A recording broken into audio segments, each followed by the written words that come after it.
Breaking news into HQ. Aaron Judge does it north of the border. That's number 61, comes against the Blue Jays, tied for the most home runs ever hit by an American League player in Major League history, tying Roger Maris, who hit 61 back in 61. So move over Babe Ruth. It's just Aaron Judge and Roger Maris tops, not only in that Yankee record book, but the American League record book for single-season home runs. Let's bring in CBS MLB analyst David Samson. And David, put some perspective on not only what Judge did, finally, after 34 at-bats, had gone 7 games without a home run, but connects against the Jays. How much pressure, if you will, is off his shoulders with this home run? Well, it certainly is going to be a relief, but he still wants to get one more. And the interesting thing about this is that they're playing Toronto, and this is a game that matters for Toronto. They're trying to host a wild card round, and the Yankees would like to get Judge some rest before the playoffs start. They're hitting him at the top of the lineup to get the most at-bats he can get to try to get this home run and then one more. I think they're going to keep playing him because they'd like to see him break Maris's record. He'd like to break Maris's record. But again, the goal for this season for the Yankees is not Aaron Judge getting the home run record. That's not even in the top 10 goals for the Yankees. The goal is the ring.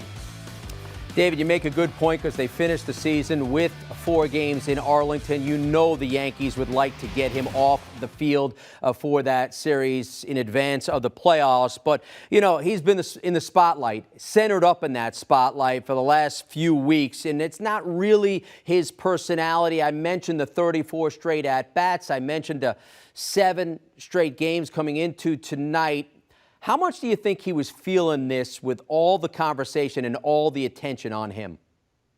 So I've spoken to players about this before, whether it be Barry Bonds, who was doing the home run chase, whether it's McGuire and Sosa, what they did in 1998. Of course, there's a level of distraction because that's all anybody wants to talk about in the media. But when you're inside the clubhouse, they're treating Aaron Judge the same way today as they did yesterday, as they did in the beginning of the season. On the team playing, everything's the same. It's really that when you're on the field for those 9 innings, that's the most peaceful time of the day for Aaron Judge. All of the other things that happen are a big distraction. But when you're a Yankee, you're used to that type of distraction, and that does not seem to faze him. As for the end of the season, they'd like to rest him for a game, but they're going to play him and all of their regulars because you don't want them to be stale because remember, they have a bye in the first round. They're going to get a few days off at the end of the regular season anyway. David, what can you say about the level of discipline Aaron Judge has had at the plate? As we speak, he's right there for the Triple Crown in the American League. He's been taking his walks. He's not been going out of the zone looking to hit a home run. He's been taking what they give him, and thus the season has played out the way it has. Average, home runs, RBIs, tied for the home run record. How about the level of discipline he's at the plate all season long? You know, what a complete season he's having. And that's even a bigger story than the American League in home runs, having the most ever in history, breaking Maris's record. He could win the Triple Crown. And that's something that hasn't been done in the American League since Miguel Cabrera in 2012. And no one looked at Aaron Judge before this season as the type of hitter that Miguel Cabrera is. And I'm not saying Aaron Judge is Miguel Cabrera, not even close, not quite yet. But the level of discipline that a home run hitter has to have when you're the one player on the team that your opponent will not let beat you, that is a level of discipline that not many players can have. And when you've seen Aaron Judge take these walks, while the crowd may boo, opposing teams are doing the right thing. You can't let Aaron Judge beat you. And that's a big home run today. We're not talking about the fact that this is a game that the Blue Jays need. It's a game that the Blue Jays want. And the Yankees, really, they can't change their playoff position. They're truly just getting ready for October right now. So I give all the credit in the world to Aaron Judge for staying focused and for understanding that getting on base, whether it's through a walk, whether it's circling the bases with a home run, they're both equally as important as you get your teammates involved and get your team ready for October.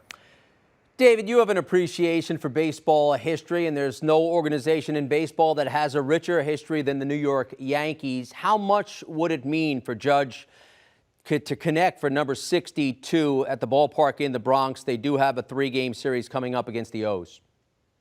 I'd say about 87 million.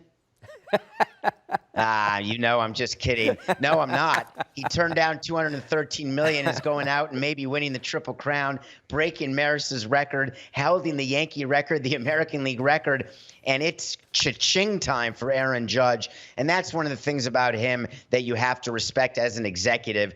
I want players betting on themselves, and then I want them to perform. And that's what Aaron Judge has done. First, he bet on himself, and then he performed. And whether he goes to the Giants, the Mets, the Red Sox, or re-signs with the Yankees, he's made himself extra money by turning down the deal. And you don't read about the number of players who bet on themselves and fail as much as you read about the players who bet on themselves and succeed. And Aaron Judge may be the number one example I've seen of betting on yourself and succeeding. And that's all about discipline. That's all about repetition. That's all about going to the ballpark every day, having your routine, being focused, all the things that make Aaron Judge the great player and the great Yankee that he is. Yes, I know that if you're in that Yankees front office, David, you're saying, here's your blank check right here, Aaron. Put out whatever figure. No. Our thanks to David Samson. David, we appreciate the insight. All right, so here's what it looks like. We mentioned that schedule. 3 at home at the ballpark in the Bronx against the O's. Then they close out the season in Arlington. That's a 4-game set, and that includes a doubleheader. You know Yankee fans are salivating for 62 to be at home. Do you want a sports network that delivers everything that matters about the game? The highlights, the picks, the instant analysis, no yelling, no fake debates, no politics. Hit the subscribe button and never miss a moment.